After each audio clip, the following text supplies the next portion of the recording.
आप सभी का स्वागत है वही अपनी हिंदी के ऑनलाइन क्लासों में। कक्षा 11 विषय हिंदी साहित्य अध्याय संख्या 10। यह अपने पाठ्यक्रम का पद भाग का अंतिम अध्याय है। ठीक है, इसके पहले पद और दूसरे पद की व्याख्या है वो हम यहाँ देखने जा रहे हैं, और जो बचा हुआ पद है उसको हम नेक्स्ट वीडियो में पढ़ेंगे। ठीक है, पाठ का नाम है यहाँ पर घर में वापसी, जिसके कवि है धूमिल। ठीक है भाई, क्या नाम है? धूमिल। घर में वापसी। सुबह का भूला शाम को घर आ जाता है तो उसे भूला नहीं कहते। ठीक है, तो इसी प्रकार से कवि है वो घर में वापसी कर रहा है।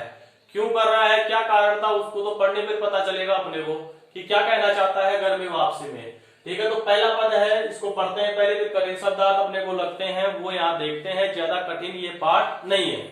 ठीक, मेरे घर में 5 जोड़ी आंखें हैं। माँ की आंखें पड़ाव से पहले ही तीर्थ यात्रा की बस के 2 पंचर पहिए हैं। पिता की आंखें लोहे साय की ठंडी सलाखें हैं। बेटी की आंखें मंदिर में दीवट पर जलते घी के 2 दिए हैं। ठीक है, अब देखिए कठिन शब्दार्थ क्या है इसके। देखिए, मेरे घर में 5 जोड़ी आंखें। 5 जोड़ी, जोड़ी का अर्थ यहां पर हो जाएगा सदस्य, ले सकते हैं अपन। 5 सदस्य हैं इसके घर में कवि के। ठीक है भाई, माँ की आंखें पड़ाव, पड़ाव का मतलब होता है अंतिम स्थान या समय। तीर्थ यात्रा की बस से पंचर, पंचर का मतलब हवा निकल जाना।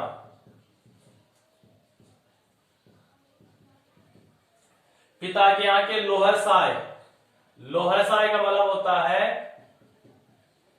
लोहे की भट्टी। सलाखें, लोहे की छड़ें, छड़ें। बेटी की आंखें दीवट, दीवट का अर्थ होता है दीपक।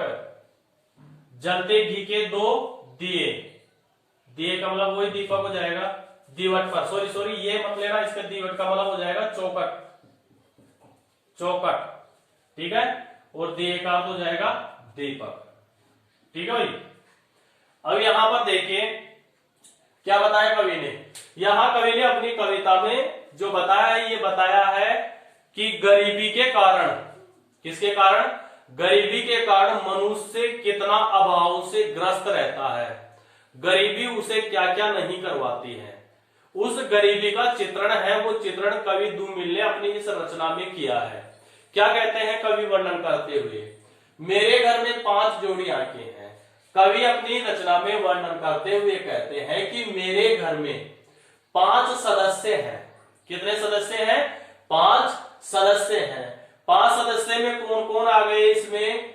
कवि के माता पिता आ गए। ठीक है, कवि की बेटी आ गई, कवि की पत्नी आ गई और स्वयं कवि। इस प्रकार से 5 सदस्य हैं वो मेरे घर में रहते हैं, मेरे घर में निवास करते हैं। माँ की आंखें पड़ाव से पहले ही तीर्थ यात्रा की बस के 2 पंचर पहिए हैं।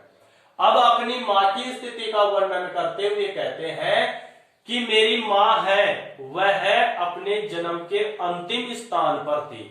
जन्म हो गया लेकिन मृत्यु के अंतिम पड़ाव पर थे। मृत्यु के अंतिम पड़ाव, ऐसे ले लेना, और मृत्यु। ठीक है, किस प्रकार से थी वो ध्यान से सुनिए कैसे।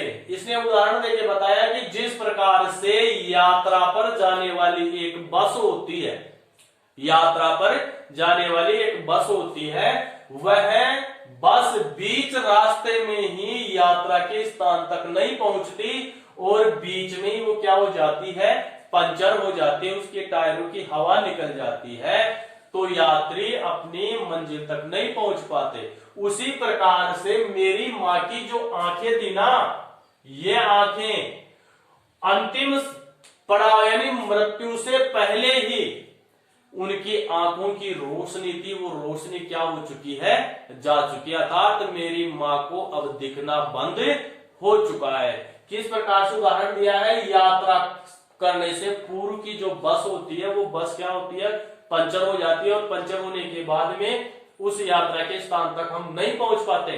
ऐसे ही माँ है, माँ वृद्धावस्था की दौर में चल रही है और वृद्धावस्था के कारण उनकी जो आंखें हैं वह आंखों की रोशनी भी क्या की जा चुकी है, जा चुकी है। अर्थात कवि की माँ को दिखना अब इस उम्र में बंद हो चुका है।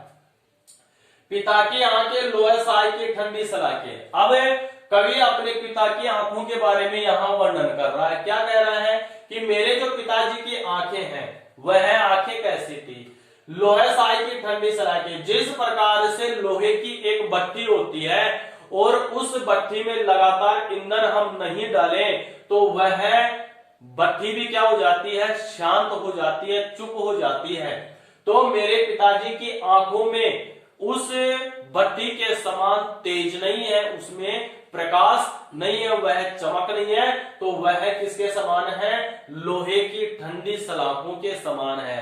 अर्थात पिताजी की आंखें हैं वह कैसी हो चुकी है, ठंडे लोहे की छड़ होती है उस छड़ के समान वह हो चुकी है। यानी पहले वाला जोश, पहले वाला जो तेज था वह तेज मेरे पिताजी की आंखों में अब नजर नहीं आता है।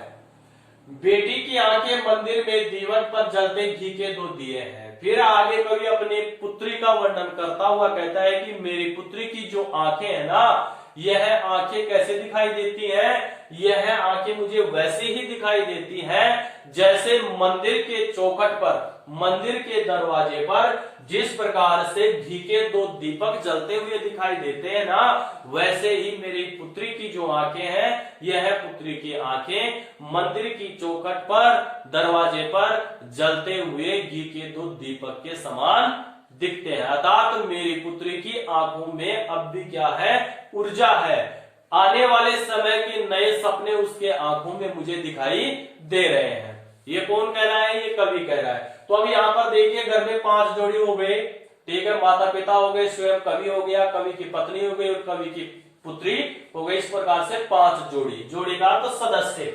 माँ की आंखों को किसके समान बता दिया, अंतिम समय पर पंचर क्यों बताया, क्योंकि माँ की आंखों की रोशनी मृत्यु से पहले ही जा चुकी है, अंधी हो चुकी है भाई। और पिता की आंखों को किसके समान बताया, भट्टी के समान बताया। जिस प्रकार से लोहे की भट्टी होती है और उसमें आग होती है तभी लोहा गर्म होता है, उसको रूप दिया जाता है। लेकिन पिताजी की आंखें हैं ठंडी सलाखें बन चुकी है, क्योंकि उसमें उस भट्टी के जैसे आग, अग्नि, तेज अब उसमें नहीं रहा है। लेकिन फिर बेटी के बारे में बता दिया कि बेटी की आंखें हैं वो चौखट, मंदिर की चौखट पर जलते हुए दीपक के समान है। अर्थात उनमें अभी आने वाले भविष्य के सपनों का जोश, उमंग है वह उसमें मौजूद है। ठीक है, अब विशेष है वो विशेष देख लेते हैं। भाषा सरल, सहज और भावानुकूल है, भावानुकूल है।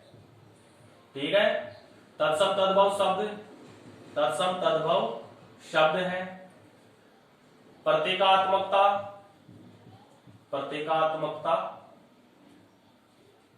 प्रतीकात्मकता और लाक्षणिकता है, लाक्षणिकता। ठीक है भाई, बिंब दृश्य, घर का बिंब बताया गया है, यहां पर बिंब का दृश्य है यहां पर। ठीक है, अनुप्रास अलंकार है, मुक्त छंद रचना है, मुक्त छंद रचना है।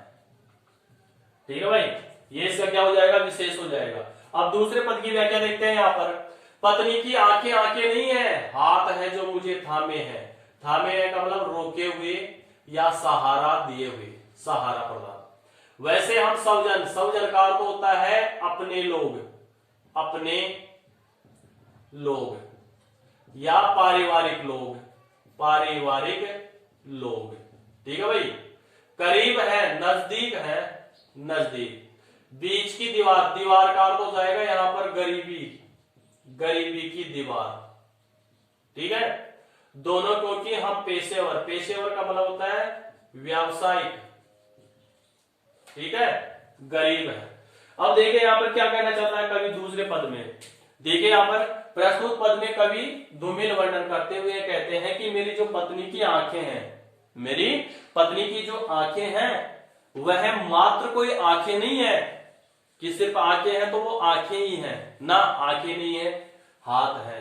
वह है मेरे लिए हाथ है, मेरा सहारा है, मेरा सहारा है, जो मुझे थामे हुए हैं, जो मुझे सुख और दुख में हमेशा वह मेरा सहारा देती है, मुझे सहारा प्रदान करती है, मुझे धैर्य देती रहती है। वैसे हम सब जन है करीब। फिर कवि कहता है कि ऐसे तो हम सब लोग हैं, अपने लोग हैं, पारिवारिक लोग हैं, हम आपस में करीब रहते हैं, बिल्कुल पास पास में रहते हैं, बीच की दीवार के दोनों ओर, क्योंकि हम पेशेवर गरीब। लेकिन इतने नजदीक होते हुए भी यह गरीबी की जो दीवार है, यह गरीबी की दीवार हम सभी सदस्यों के बीच में आ चुकी है। यह गरीबी रूपी दीवार हम परिवार के लोगों में रुकावट पैदा कर रही है, बाधा उत्पन्न कर रही है, व्यवधान उत्पन्न कर रही है, क्योंकि हम पेशेवर हो। इस प्रकार से हम व्यावसायिक कार्य करने के कारण हमें एक दूसरे लोगों से क्या करना पड़ता है, बिछड़ना पड़ता है। यानी गरीबी के कारण पैसे कमाने के लिए हमें एक दूसरे से क्या करना पड़ता है, अलग होना ही पड़ता है। अगर हम अलग नहीं होंगे तो हमारे परिवार की स्थिति भुखमरी जैसी हो जाएगी। ठीक है, तो यहाँ किसका वर्णन किया है, यहाँ पर पत्नी के बारे में बताया, जो पत्नी हमेशा उसको क्या देती है, सहारा देती है। ठीक है, सब जन अपने लोग हैं, दीवार है, तो पेशेवर का मतलब व्यवसायी। ठीक है, इस प्रकार से इसका विशेष भी यही सेम इसमें हो जाएगा। ठीक है, ये ठीक है, इस प्रकार से इस पद की व्याख्या हमने यहाँ पर देखी है। अगर आप चैनल पे नए हैं तो आप अपने इस चैनल को सब्सक्राइब कर लीजिए, बेल आइकन को प्रेस कर दीजिए। ठीक है, लाइक बटन को दबाना न भूलें, और कमेंट बॉक्स में कमेंट करके मुझे जरूर बताएं कि आपको यह अपना वीडियो कैसा लगा। मिलते हैं नेक्स्ट वीडियो में अंतिम पद की व्याख्या लेकर। तब तक के लिए सभी विद्यार्थियों को धन्यवाद।